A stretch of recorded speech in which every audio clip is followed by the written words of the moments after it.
오늘 주시는 하나님의 말씀 에베소서 6장 1절로 4절입니다. 에베소서 6장 1절로 4절입니다.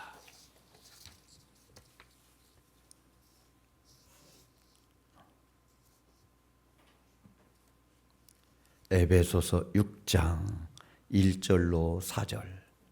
우리 한 목소리로 함께 읽겠습니다. 자녀들아, 주 안에서 너희 부모에게 순종하라. 이것이 옳으니라. 내 아버지와 어머니를 공경하라. 이것이 약속이 있는 첫 계명이니 이로써 내가 잘되고 땅에서 장수하리라. 또 아비들아, 너희 자녀를 노엽게 하지 말고 오직 주의 교훈과 훈계로 양육하라. 아멘. 우리 자유 앞뒤분하고 인사합니다. 행복하세요. 행복하세요. 행복하세요.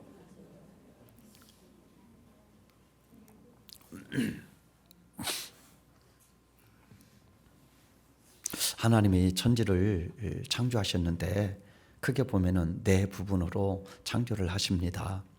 첫째는 빛과 물과 땅과 하늘을 창조하시죠. 즉 자연을 창조하십니다. 둘째는 식물을 창조하십니다. 셋째는 동물을 창조하십니다. 넷째는 사람을 창조하십니다. 이 창조의 이 순서를 쭉 보면은 중요한 것을 나중에 창조하셨음을 엿볼 수가 있습니다. 첫 번째 빛을 만들고 물을 만들고 땅을 만들고 하늘을 만들면 그 다음에 만들 식물을 위함입니다. 그러니까 식물은 땅 위에다가 만들게 되죠. 이렇게 자연과 식물을 만든 다음에 동물을 만들게 됩니다. 동물에게 필요한 것을 준비해 놓고 그 다음에 동물을 만들게 됩니다. 그리고 마지막 날에 자연과 식물과 동물을 만든 다음에 무엇을 만들죠? 사람을 만듭니다. 그러니까 사람은 가장 마지막 순간에 만들었기 때문에 사람이 가장 중요하다 싶은 생각이 듭니다. 그렇게 생각한다면 가장 마지막에 만든 존재가 누구죠? 아담을 만들고 난 다음에 그 다음에 누구를 만들었습니까? 하와를 만들었어요. 그런 의미로 본다면 정말 하와가 중요한 존재구나 그렇게 여겨집니다. 그런데 하와를 만들 때 분명한 존재의 목적을 두고 만들었는데 그것은 돕는 배불로 만든다. 돕는 배필로 만든다. 이것이 이제 하와를 만든 가장 중요한 목적이라고 성경은 말하고 있습니다. 그렇다고 해서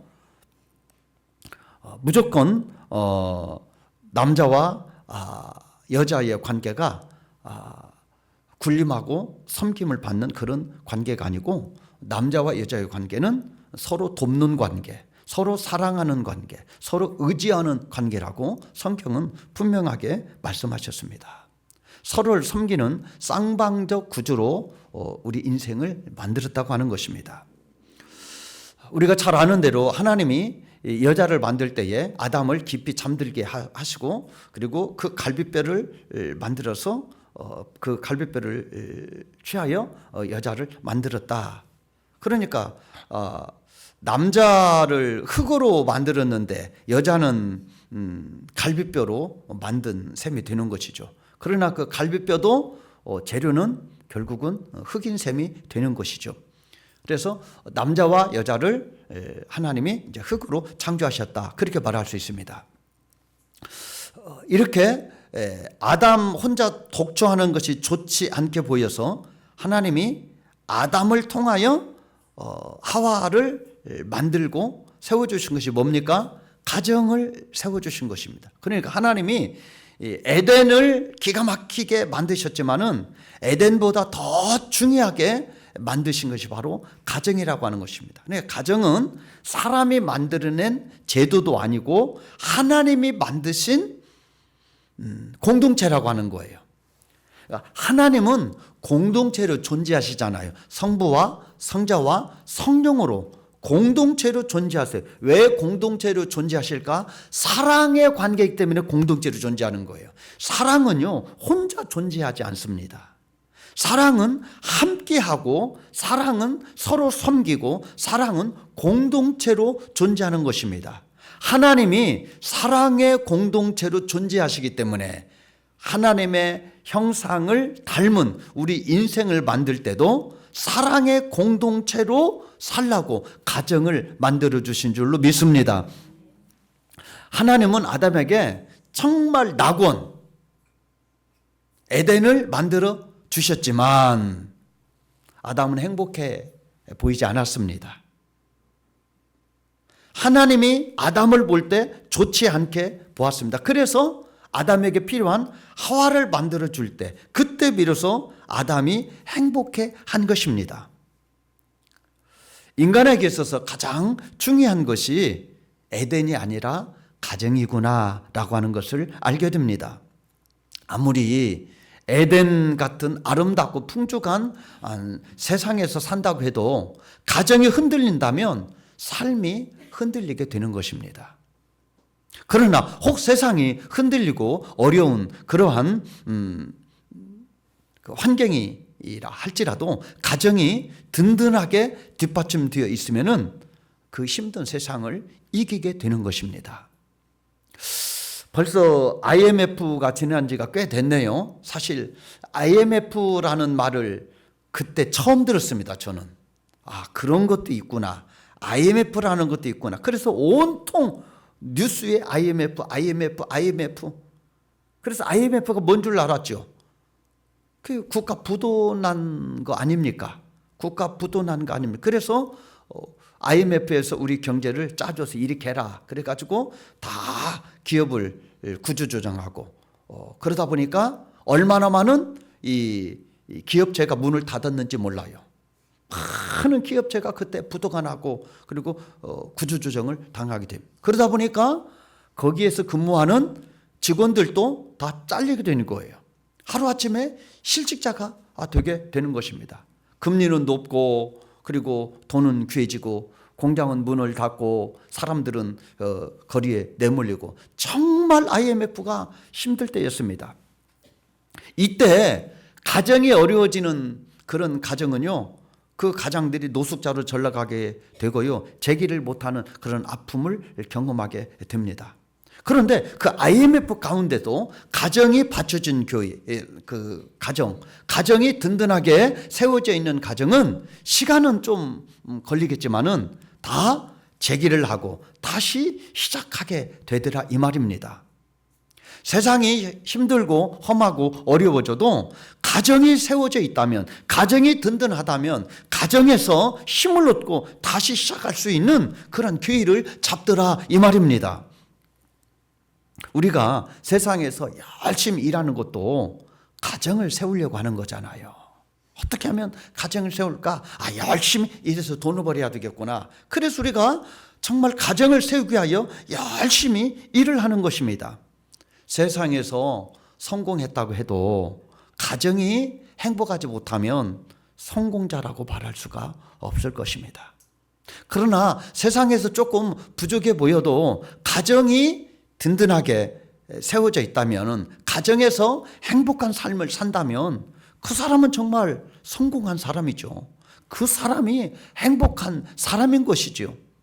그러므로 가정이 정말 중요하다고 하는 것입니다.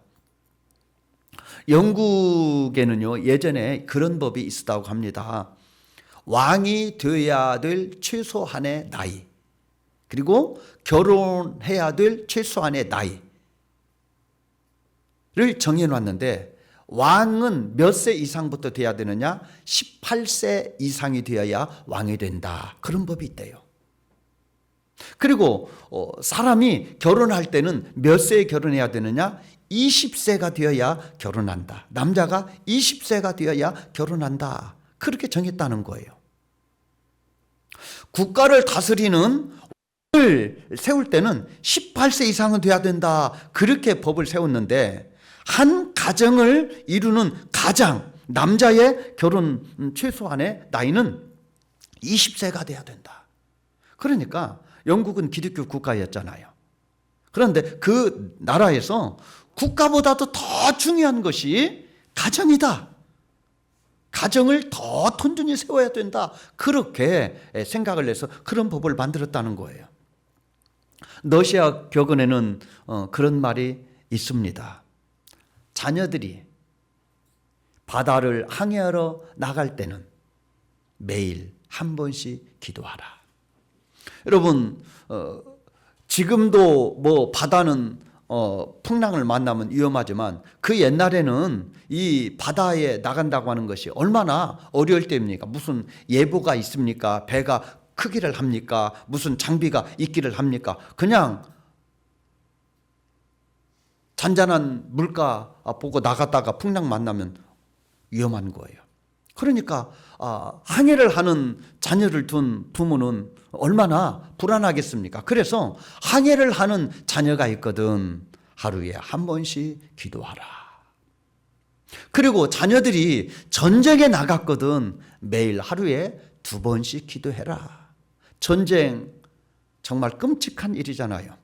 지금도 뭐 인도하고 파키스탄도 그렇지, 중동 지방도 그렇지, 우크라이나도 그렇지, 전쟁이 여기저기서 일어나는데 늘 사상자가 몇십 명 죽었다, 몇백 명 죽었다, 다 이런 얘기예요. 끔찍한 이런 것이죠.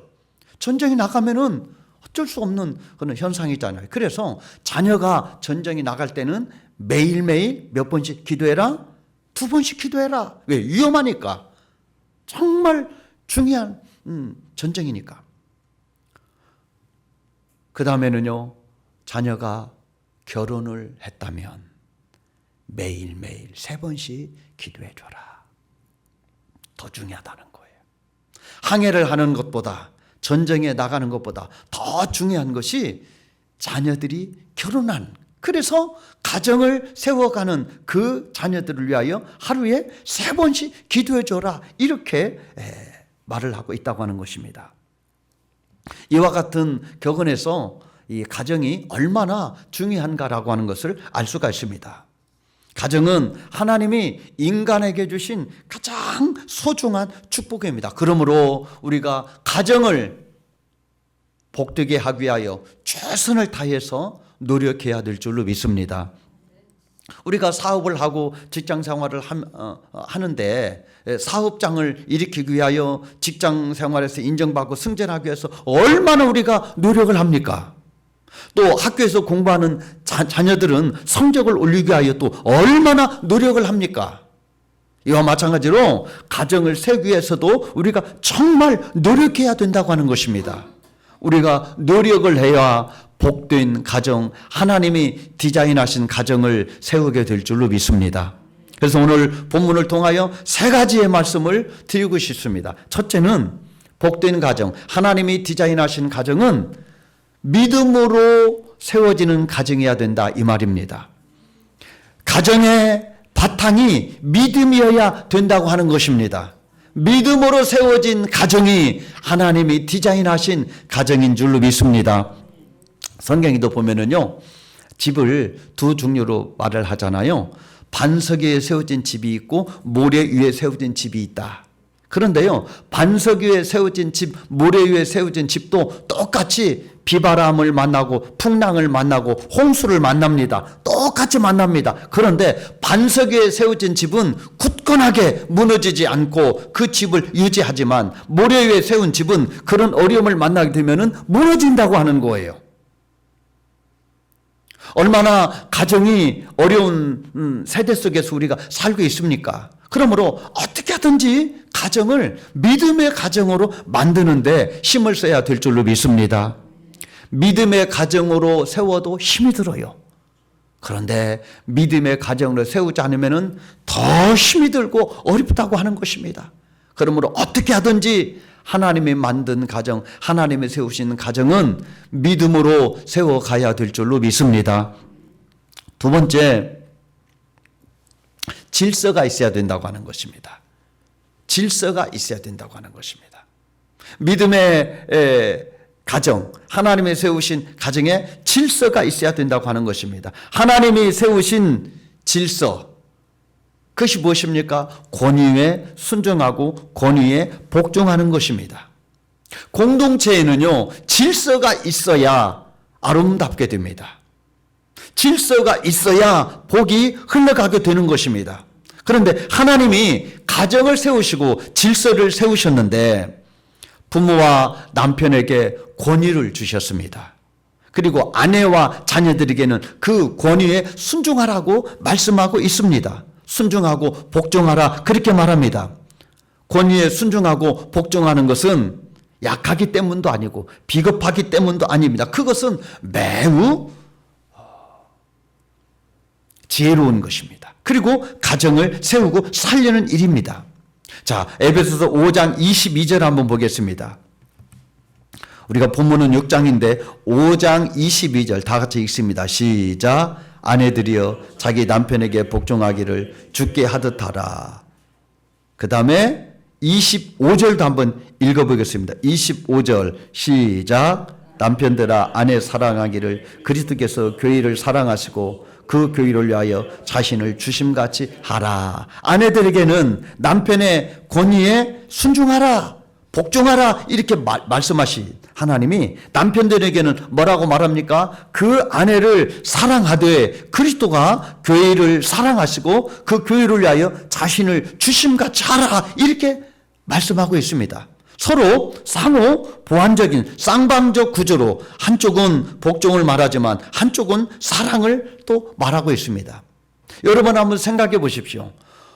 복종하기가 쉽습니까? 사랑하기가 쉽습니까? 어느 게 더 어렵습니까? 진짜 어려운 것은 사랑하기가 더 어렵습니다. 그래서 이렇게 말씀하잖아요. 주님이 교회를 위하여 자신을 주심같이 자신을 주지 않으면 사랑할 수 없다는 거예요. 그런데 아내에게 복종하라고 말씀하시면서 자신을 주라고 하지는 않잖아요. 그러니까 단어를 보면은 복종하는 것이 더 손해일 것 같은 느낌이 들지만 실은 더 어려운 것은 사랑하는 것입니다. 뿐만 아니라 자녀와 부모에게도 동일한 말씀을 주십니다. 자, 6장 1절 한번 보겠습니다. 6장 1절 시작. 자녀들아 주 안에서 너희 부모에게 순종하라. 이것이 옳으니라. 자녀들에게는 말합니다. 주 안에서 순종하라. 아내에게 남편에게 복종하라고 말한 것처럼 자녀들은 부모의 권위에 순종하라 이렇게 말씀하고 있습니다. 그렇다면 하나님은 그 부모에게는 뭐라고 말씀하실까요?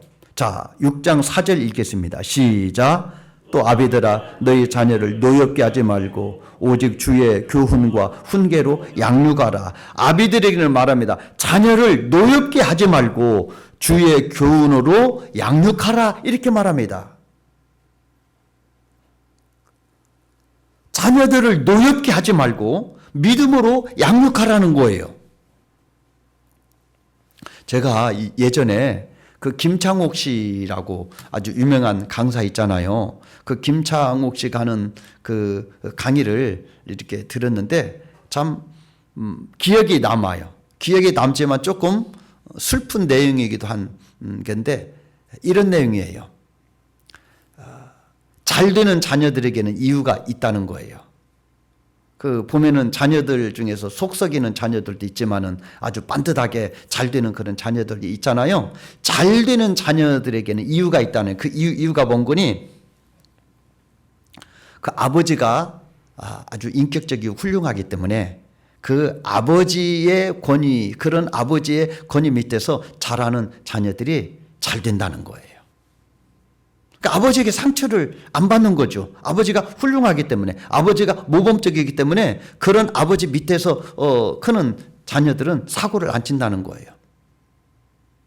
또 어떤 자녀가 잘 되냐, 이것은 참 마음이 아팠는데 아버지가 없는 집이 자녀들이 잘 된대요. 차라리 없는 게 없는 게 그 자녀가 잘 되는 길이라는 거예요. 그러니까 부모가 모범을 보이는 훌륭한 부모든지 아니면 아예 없든지 그래야 그 자녀가 잘 된다는 거예요. 부모가 있는데 그 부모 때문에 덜 스트레스 받고 공포심을 갖고 늘 억압을 받고 그러면은 이 자녀가 삐뚤게 나간다는 거예요. 차라리 그런 부모는 없는 게 이게 자녀에게는 훨씬 더 잘 될 확률이 크다. 그 얘기를 듣는데 조금 씁쓸했습니다. 이 부모 노릇하는 것이 보통 어려운 게 아닌데 저렇게까지도 말을 할 수 있구나 싶은 생각이 듭니다. 근데 오늘 본문에도 그렇게 말하잖아요. 자녀를 노엽게 하지 말라는 거예요. 노엽게 하면은 자녀들이 잘못되는 거죠. 부모가 자녀들에게 스트레스를 풀고 자녀들에게 함부로 하고 그러면은 자녀들이 또 폭력적인 자녀가 된다고 하는 것이죠. 이렇게 남편과 아내와의 관계, 부모와 자녀와의 관계를 서로 권위라고 하는 질서를 세워서 아내는 남편에게 복종을 하고 자녀는 부모에게 순종하라. 남편은 아내를 사랑하고 부모는 자녀들을 노엽게 하지 말고 사랑으로 양육하라. 이러한 그 질서가 있는 가정이 정말 하나님이 디자인하신 좋은 가정이라고 하는 것입니다. 이렇게 서로가 서로를 인정하고 조화를 이룰 때에 건강한 가정이 된다는 것입니다. 세 번째, 어떤 가정이 하나님이 디자인하신 가정이냐? 효도하는 가정, 효도가 있는 가정. 그 가정이 하나님이 복을 주는 가정이라고 하는 것입니다. 가정에서 자녀들이 부모에게 효도를 하는 것은 정말 중요한 것입니다. 십계명에 분명히 나와 있잖아요. 십계명은 10개의 계명인데 5번째 계명이 내 부모에게 효도하라. 그러면은 5번째 위인 첫 계명에서 4계명, 4번째 계명까지는 하나님을 어떻게 섬길 것인가에 대한 계명입니다. 그리고 5번째부터 10번째 계명은 사람과의 관계를 어떻게 가지고 살아야 될 것인가를 가리키는 계명입니다. 그런데 사람과의 관계에서 어떤 자세를 가져야 될 것인가를 가리키면서 5번째 계명이 첫 번째 계명인데 내 부모를 공경하라 그렇게 말씀하고 있습니다. 오늘 어버이 주일로 지키는데 우리는 다 부모지만 또 자녀이기도 하잖아요. 이 자녀들이 부모에게 효도를 할 때는 이 2가지를 결단해야 효도할 수 있습니다. 이 2가지가 뭐냐? 시간과 돈에 대한 결단을 해야 됩니다. 시간과 돈에 대한 결단을 하지 않고는 부모에게 효도한다고 하는 말은 성립할 수가 없습니다. 시간이라는 게 뭡니까? 얼굴을 보여주는 거죠. 부모에게 자녀의 얼굴을 보여주는 것만큼 부모의 마음을 흡족하게 하는 게 어디에 있겠습니까? 그리고 그 부모에게 용돈을 드리고 생활비를 드리고 병원비를 드리고 선물을 해드리고 그렇게 물질로 봉양하는 거 그것이 중요해요. 시간은 내가 시간을 부모에게 드려서 얼굴을 보여주고 전화로 안부를 묻고 문자로 인사를 하고 부모에게 시간을 써야 된다는 거예요. 그리고 물질도 써야 된다는 거예요. 내가 조금 부족해도 아껴서 부모에게 필요한 것을 공급해 주어야 그게 진짜 효자가 될 수 있다는 거예요. 만약 내가 효자라고 생각을 하는데 부모에게 효도를 한다고 생각하는데 시간이 들어가지 않고 돈이 들어가지 않는다면은 그것은 형식적인 효도, 가짜 효도라고 말할 수도 있습니다. 전도서 3장 13절에 보면 이런 말이 있어요. 사람마다 먹고 마시는 것과 수고함으로 낙을 누리는 것이 하나님의 선물이다. 그러니까 하나님의 선물을 이렇게 말해요. 먹고 마시고 노는 것. 이게 하나님의 선물이라는 거예요. 소확행이란 말이 있죠. 이게 뭐죠? 소소하지만 확실한 행복. 그리고 우리가 일상생활에서 누리는 아주 작은 일들, 소소한 일들, 이런 일상 속에서 행복을 누릴 줄 알아야 된다는 거예요. 성경도 우리가 먹고 마시고 낙을 줄지는 거 요거요 타락한 거 아니에요. 하나님의 선물이라는 거예요. 그러므로 할 수만 있으면 우리가 하나님이 주시는 것으로 맛있는 것도 먹고 여행도 다니고 운동도 하고 친구도 만나고 그 하나님이 주신 선물이에요. 그것을 아주 잘 이용할 줄 아는 사람, 건강하게 이용할 줄 아는 사람, 그게 건강한 사람이에요. 죄악시할 필요가 없어요. 하나님 우리에게 주시는 걸 우리가 잘 사용하는 것, 그것이 굉장히 중요해요. 그런데요, 우리가 바빠도 그리고 힘이 들어도 우리가 하고 싶은 일들을 하며 삽니다. 운동도 하고 놀러도 다니고 여행도 가고 맛있는 것도 먹으러 다니고 사실 우리가 바쁘다고 하면서도 짬짬이 그런 일도 다 하고 살아요. 그런데요, 그렇게 먹고 마시고 낙을 누리는 것이 하나님의 선물이라고 하면서 열심히 우리가 그것을 누리고 살면서 부모에게 대해서는 시간도 들이지 않고 물질도 들이지 않으면요, 먹고 마시고 낙을 누리는 것에 대한 평가가 달라져요. 어떻게 평가가 달라집니까? 쟤는 자기밖에 몰라. 이기주의자야. 저는 불효자야. 아니, 하나님 먹고 마시고 낙을 누리는 것이 하나님의 선물이라며요. 나 그렇게 열심히 합니다. 아무리 우리가 그렇게 해도 부모에 대한 그 두 가지 결단이 빠지면 평가가 달라져요. 반대로 그 두 가지가 내가 먹고 마시고 낙을 누리는 것 속에 그 두 가지가 들어가면은요, 역시 또 평가가 달라져요. 부모 입장에서는 고마워. 너 열심히 사는 거, 부지런히 사는 거 보기 좋다. 일도 열심히 하고 운동도 열심히 하고 여행도 잘 다니니 젊어서 다녀야 된다. 젊어서 부지런히 일도 하고 부지런히 여행도 다니거라. 이 자녀가 부모에게 시간도 드리고 물질도 드리면은요, 평가가 그렇게 달라지는 거예요. 그 두 가지가 빠지면은 인색한 평가, 정죄를 하게 돼 있어요. 그러므로 우리가 가정의 대를 맞이하여 부모를 효도해야 된다, 하나님이 그렇게 말을 해도 이 두 가지 결단이 없으면은 온전히 부모에게 효도할 수가 없다. 오늘 하나님이 디자인하신 교회 세 가지를 제가 말씀드렸습니다. 믿음으로 세워져야 된다. 가정은 믿음으로 세워져야 된다. 어떻게 하든지 부모도 믿음으로 살아야 되고 자녀도 믿음으로 살아야 될 줄로 믿습니다.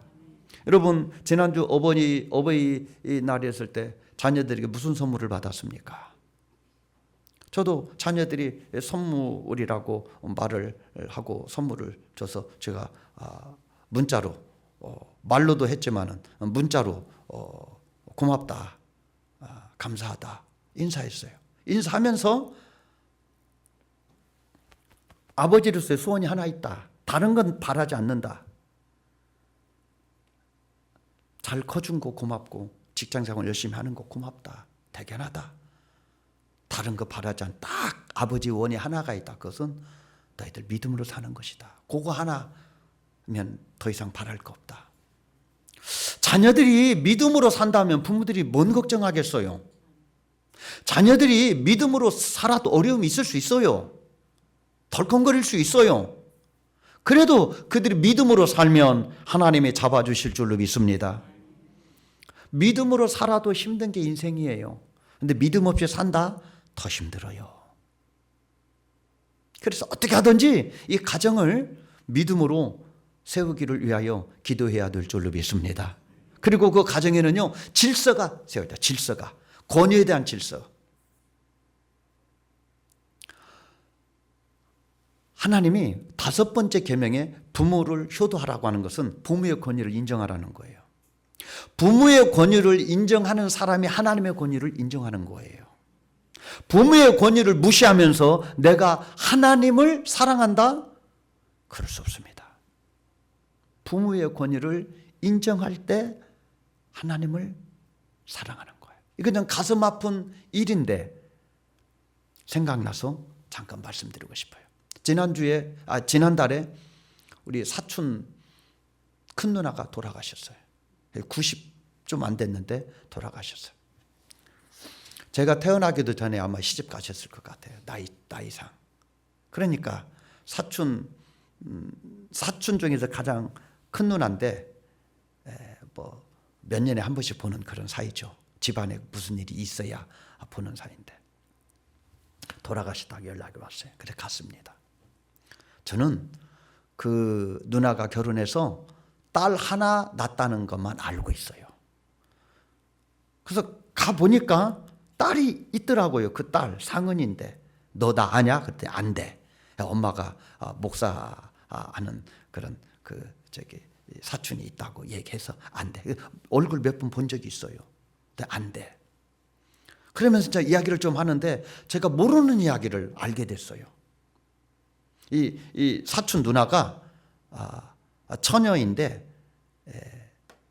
그 아이가 딸린 그런 남자에게 시집을 간 거예요.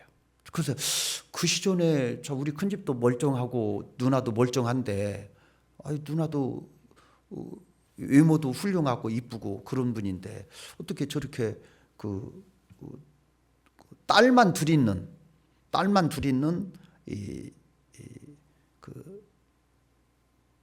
호라비에게 이제 시집을 간 거예요. 그 얘기를 처음 들었어요. 뭐 그런 일 저한테 일부러 할 필요가 없으니까 이제 안 해서 이제 몰랐겠지만은. 그래서 제가 그 상은이 너 교회 가냐 안 다니다. 제가 전도를 했죠. 그랬더니 걔가 참 가슴 아픈 얘기를 해요.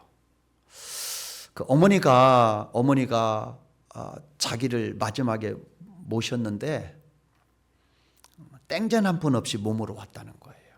그럼 그동안은 어디에 있었냐? 언니가 둘이 있는데 언니가 60이 넘었대요. 두 분이 60이 넘었는데 다 교회 다닌대요. 언니들이. 내가 할 말이 없더라고요. 제가 열심히 왜 예수 믿어야 되는가라고 쭉 설명을 하는데 언니들은 근데 왜 그래요?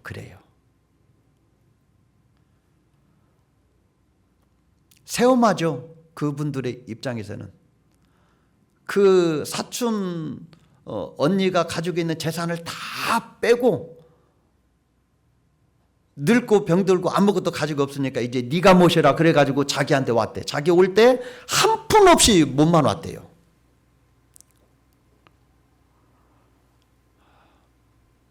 제가 할 말이 없더라고요. 그분들이 신앙생활을 어떻게 하는지는 제가 못 들어봤으니까 모르는데 두 분 다 예수 믿는다고 그러더라고요. 새엄마래도 자기들이 어렸을 때 시집온 엄마니까 어떤 관계로 그동안 지냈는지는 모르겠어요. 그런데 그분들이 예수를 믿으면서 어머니답게 잘 모시지 않은 듯한 느낌이 들어서 속상했어요.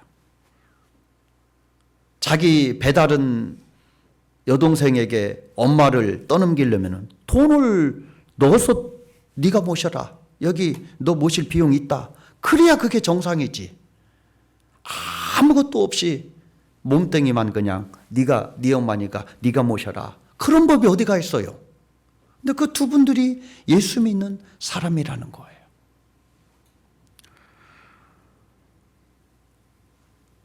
우리가 부모를 효도를 할 때는 시간을 드려야 되고 돈을 드려야 된다. 이 두 가지를 절대로 잃어버리면 안 됩니다. 요거는요, 하나님을 섬길 때도 똑같은 거예요.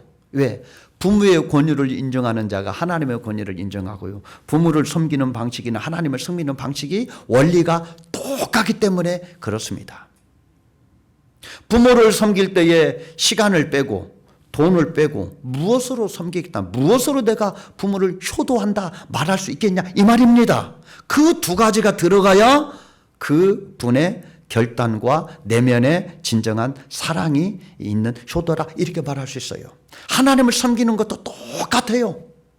하나님을 섬길 때 시간에 대한 결단과 돈에 대한 결단이 빠져 있으면은 하나님을 허투루 섬기는 거예요. 그 두 가지 빼고 먹고 마시고 낙을 누리는 것이 하나님의 선물이라 그렇게만 생각하면 평가가 달라져요. 그러므로 하나님이 디자인하신 가정은 믿음으로 세워지는 가정, 권위에 복종하는 질서가 있는 가정, 그리고 정말 낳아주신 부모님께 효도하는 가정, 이런 건강한 가정, 믿음의 가정, 하나님의 복이 유통하는 복된 가정이 되는 우리 호산나교회 성도가 되기를 주의 이름으로 축복합니다.